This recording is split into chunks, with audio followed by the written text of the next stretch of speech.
Bonjour à toutes et à tous et ravi de vous retrouver. Nous allons parler aujourd'hui des nombreux chiffres qui viennent d'être publiés pour l'économie française, pour celle de la zone euro, que ce soit en termes d'activité économique, le fameux PIB, est-ce qu'il y a de la croissance ou de la récession. C'est vrai qu'on a eu un chiffre assez incroyable, notamment en France, on va voir ça dans le détail tout à l'heure.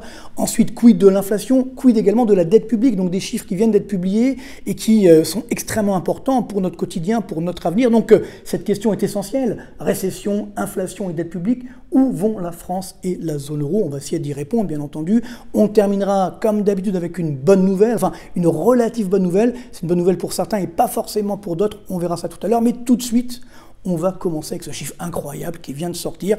Je vous l'évoquais la semaine dernière. Vous voyez que tous les indicateurs avancés de l'économie française annoncent une baisse du PIB pour le troisième trimestre. Mais j'ai annoncé un petit bémol. Je dis attention, on peut avoir un petit coup de baguette magique de l'INSEE, comme c'est le cas depuis 3 trimestres d'ailleurs. Eh bien, ce coup de baguette magique a bien eu lieu, puisque le PIB français n'a pas baissé au troisième trimestre, il a même augmenté. Regardez bien, alors, c'est pas énorme, plus 0,1% d'augmentation, c'est ici le petit trait bleu. En rouge, c'est le glissement annuel, plus 0,7%, ça baisse un peu, mais ça reste néanmoins élevé. Et là, c'est vrai que c'est complètement fou par rapport aux indicateurs avancés, c'est-à-dire notamment les indicateurs des directeurs d'achat, ou même ceux de l'INSEE du climat des affaires, montraient qu'on devait avoir une baisse du PIB. Regardez ici, l'indicateur des directeurs d'achat, c'est la courbe rouge, donc indice composite, tout secteur confondu, donc vous connaissez l'enquête, en dessous des 50, c'est la baisse de l'activité, et normalement, donc la courbe bleue, le PIB aurait dû baisser. Eh bien, pas du tout, on est resté positif.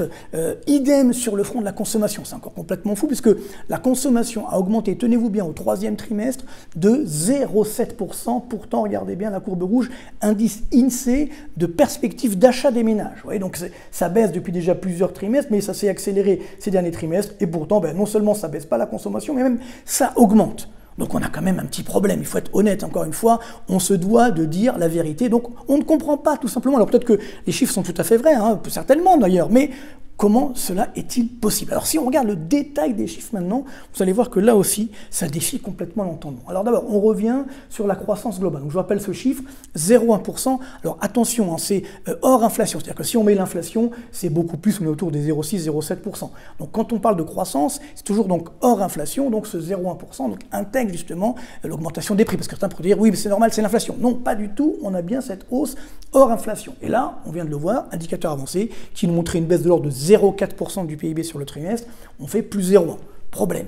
Deuxième problème, là aussi, la consommation des ménages, plus 0,7%, alors que, comme nous venons de le voir également, l'indicateur avancé de la consommation donnait une nette baisse. Donc alors on me dit, oui, mais c'est l'effet Coupe du Monde de rugby, la prime de rentrée scolaire, bon, certainement, mais on a néanmoins un petit problème. Alors certains me disent, oui, la consommation de drogue est intégrée dans les chiffres de l'INSEE depuis 2018. Enfin, quand même, 0,7% d'augmentation, c'est assez incroyable. Ensuite, alors bon, là par contre on peut comprendre. La consommation publique, comme on sait que le déficit public est en train d'exploser, là aussi ça peut se comprendre, donc c'est, j'ai envie de dire, plus ou moins normal.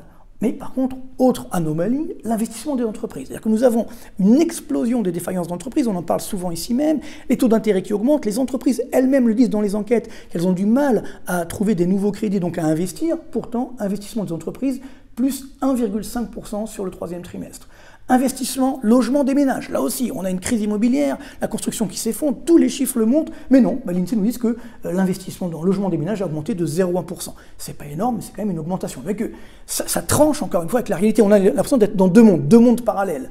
Importation, bon là, ça baisse de 0,5%, mais comme vous savez, quand les importations baissent, ça contribue positivement à la variation du PIB. Et enfin, exportation, moins 1,4%, c'est un peu logique, on avait fait 2,4% le trimestre d'avant, rappelez-vous, on avait vendu des paquebots, des armes, donc là, il y a une correction qui est d'ailleurs pas complète, mais à la rigueur, ça peut se comprendre. Mais toujours est-il qu'on a ce chiffre incroyable qu'on est obligé de commenter, et que c'est vrai, disons-le, on est un petit peu surpris. Alors après, on regarde dans le détail de la news de l'INSEE qui annonce donc cette croissance, et là, on trouve quelque chose d'assez incroyable, regardez bien.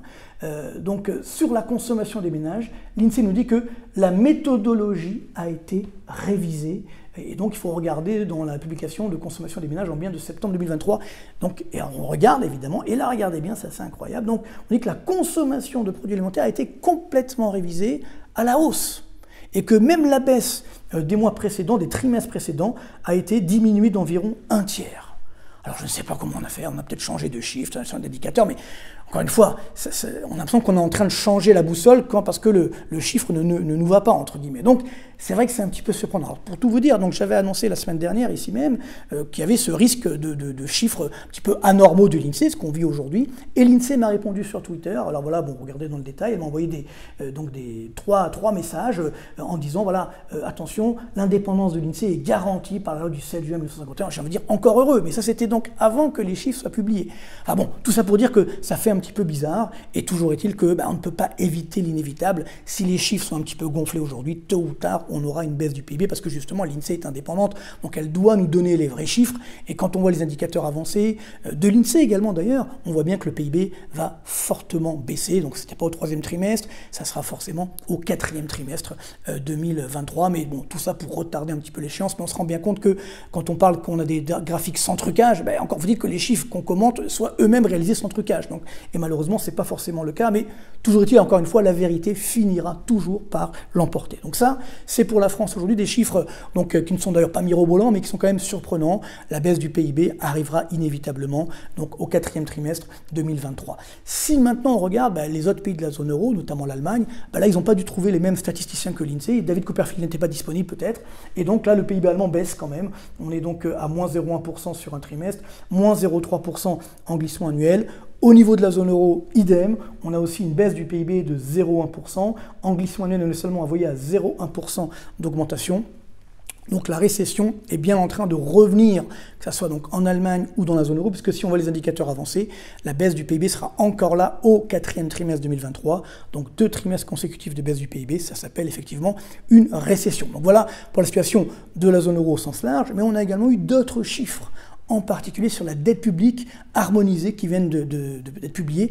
Et là aussi, on a une réponse à la question pourquoi la France fait a priori mieux que les autres. C'est parce que la dette publique flambe beaucoup plus qu'ailleurs. Donc attention, ce sont des chiffres un peu durs à supporter. Pour la dette publique française, regardez bien. Donc là, voilà les chiffres donc, du 2e trimestre, c'est encore le 2e trimestre, 2023, on n'a pas encore le 3e trimestre.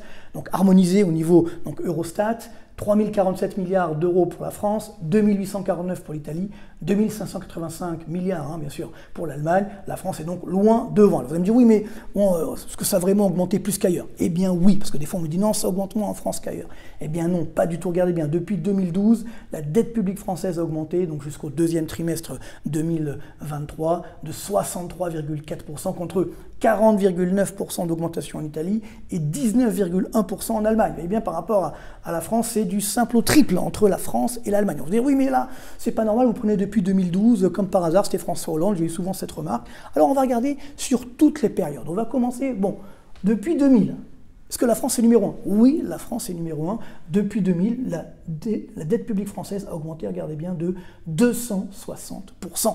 C'est quand même assez incroyable. Si vous regardez la zone euro hors France, 138%, même la Grèce seulement, entre guillemets, 152%, Italie 111%, Belgique 109%, 105% pour l'Allemagne et 84% pour les Pays-Bas. Depuis 2000, depuis 23 ans. Alors maintenant, si on regarde depuis 2008, parce qu'on dit oui, alors voilà, 2008, c'était la crise, etc., la France est aussi numéro 1, 135,4%. Hors zone euro, hors France, 88%. Vous voyez les chiffres ensuite. L'Allemagne seulement, entre guillemets, 59,4%. Et si on recoupe maintenant de 2012 à 2023, on vient de voir les chiffres, vous voyez que la zone euro hors France, 39,5%. Et alors, pendant la pandémie, parce qu'on pourrait dire, oui, les autres pays ont fait pire que nous. Eh bien non, nous sommes aussi numéro 1, puisque depuis 2020 à aujourd'hui, la dette publique française a augmenté de 28,3%. Zone euro hors France, 23,4%. La Grèce, surprenant, seulement 8,1% d'augmentation. L'Italie, seulement 18,2%, oui, parce que ça a beaucoup augmenté pendant la pandémie. Et puis après, évidemment, ça a reculé. La Belgique, 29,5%. Donc, elle fait un meilleur score que nous, entre guillemets. Et vous voyez qu'on est quand même quasiment numéro 1. L'Allemagne, 24,9%. Et ensuite, les Pays-Bas, 19%. Donc, on se rend bien compte qu'aujourd'hui, la France, quoi qu'il arrive, quoi qu'il en coûte, quelle que soit, je dirais, la date que nous prenons, est soit numéro 1 quasiment ex aequo en termes d'augmentation de la dette publique. Et on voit ça justement sur les graphiques, puisque la France, depuis 2020, est le premier fournisseur de dette publique de la zone euro. Voilà, Aujourd'hui, 24,2% de la dette publique de la zone euro vient de France, 22,6% vient d'Italie. Avant, l'Italie était devant nous, avec ça a changé donc depuis 2020, et ça continue de changer.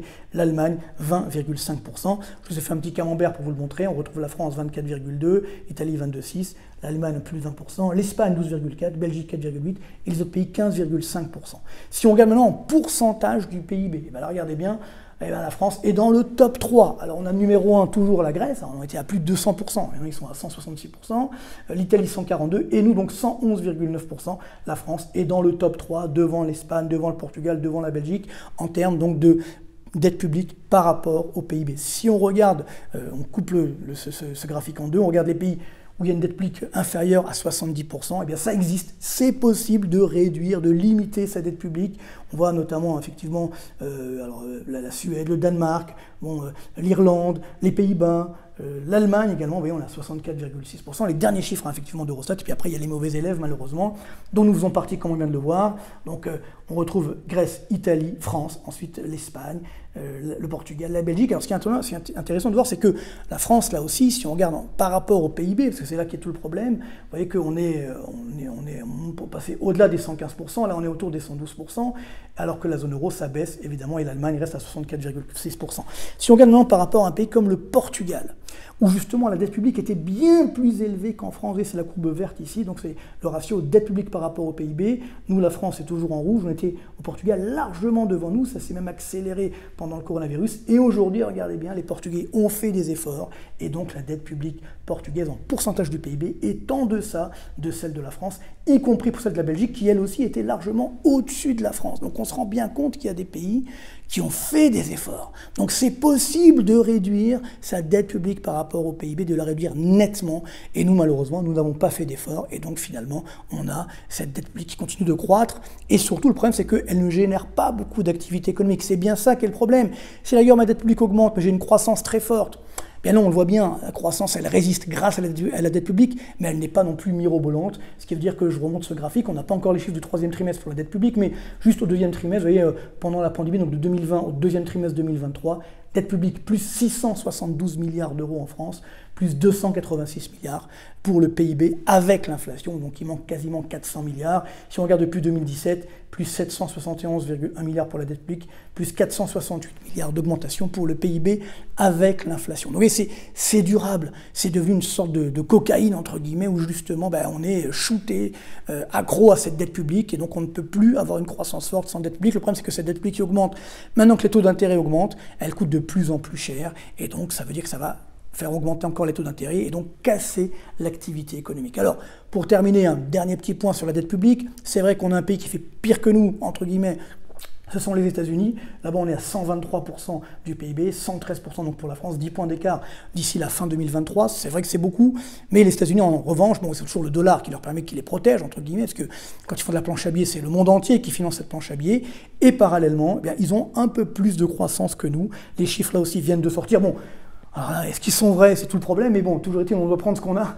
Augmentation du PIB américain, 1,2% au troisième trimestre, 4,9% en rythme annualisé, donc c'est des niveaux assez incroyables. On remonte très nettement en termes de croissance, et donc l'écart entre la croissance américaine et celle de la zone euro est en train de se creuser nettement. Là, on a l'économie américaine en rouge, nous c'est la zone euro en bleu, on est à quasiment zéro, eux sont à 2,9% en glissement annuel, donc ça y est, les écarts reviennent à l'avantage de l'oncle Sam, et regardez bien, on a aujourd'hui quasiment 3 points d'écart de croissance à l'avantage des États-Unis par rapport à la zone euro. On n'a quasiment jamais vu ça dans l'histoire récente. Pourtant, on a souvent eu des avantages à l'avantage de l'oncle Sam. Vous voyez l'écart de croissance en cumulé, donc des glissements annuels depuis 1995. Vous voyez, ça fait 100 points d'écart de croissance de PIB, c'est assez incroyable.